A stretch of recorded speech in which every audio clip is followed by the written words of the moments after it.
રાજપીપળાના હરસિદ્ધિ મંદિર પાસેના મકાનો સીલ કરાયા, લોકો ઘરવિહોણા બન્યા।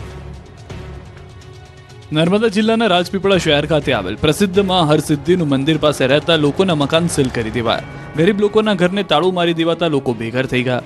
443 વર્ષ જૂના મંદિરને રાજા રજવાડા દ્વારા બનાવવામાં આવ્યું હતું। હવે મંદિરનું રિનોવેશન કરવાનું છે। વિકાસના કામને લઈને મંદિરના કમ્પાઉન્ડમાં રહેતા લોકો અને દુકાનોના માલિકોને 15 દિવસ પહેલા ખાલી કરવાની નોટિસ આપવામાં આવી, પરંતુ અહીં રહેતા લોકોએ આ મકાનો ખાલી ન કરતા વહીવટીતંત્ર દ્વારા આ 9 જેટલા લોકોના મકાનોને સીલ મારી દેવામાં આવ્યા। જો કે આ ભાડુઆત 40 વર્ષથી રહેતા હતા। આ ભાડુઆતો મકાનમાંથી સામાન પણ કાઢવા દેવામાં આવ્યો ન હોવાની ફરિયાદ કરી રહ્યા છે।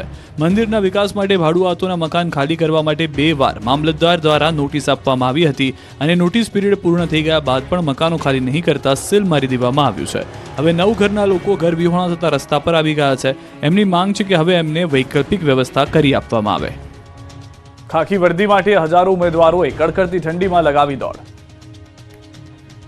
રાજ્યના પોલીસ વિભાગમાં 12,472 જગ્યા પર ભરતી કરવા માટે આજથી રાજ્યના 15 પરીક્ષા કેન્દ્રો ગ્રાઉન્ડ પર 10 લાખથી વધુ ઉમેદવારોની પ્રેક્ટિકલ પરીક્ષાનો પ્રારંભ થયો છે। આજથી શરૂ થયેલી પરીક્ષા આપવા માટે ઉમેદવારો વહેલી સવારે કડકડતી ઠંડીમાં જ પરીક્ષા કેન્દ્રો પર પહોંચ્યા હતા અને ખાખી માટે દોડ લગાવી હતી। મહિલા ઉમેદવારોની સાથે તેમના વાલીઓ પણ પરીક્ષા કેન્દ્રોની બહાર હાજર જોવા મળ્યા। પરીક્ષા કેન્દ્રો પર સફળ થયેલા ઉમેદવારોમાં ખુશીનો માહોલ, જ્યારે નિષ્ફળ થયેલા ઉમેદવારો નિરાશ જોવા મળ્યા।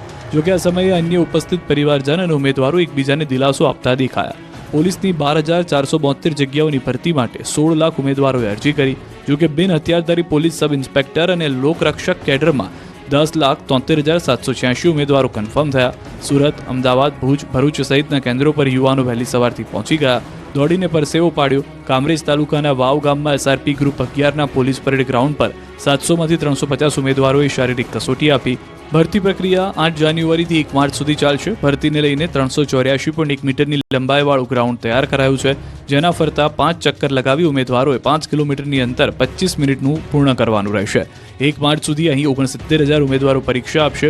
ઉમેદવારોના સ્વાસ્થ્યને ધ્યાનમાં રાખી ગ્રાઉન્ડ પર ડોક્ટરની ટીમ સાથે એમ્બ્યુલન્સ પણ તૈનાત કરાઈ છે।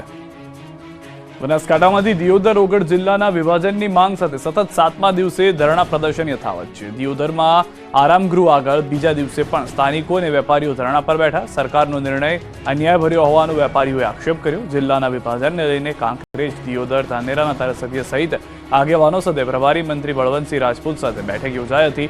ગાંધીનગરમાં CMની ઉપસ્થિતિમાં પણ બેઠક યોજાઈ શકે છે। ત્યારે સ્વતંત્ર ઓગળ જિલ્લાની માંગ દિવસે ને દિવસે પ્રબળ બની રહી છે। વિરોધના વંટોળ વચ્ચે દિયોદરના લોકોને શંકર ચૌધરીએ આપ્યો વિકાસનો ભરોસો।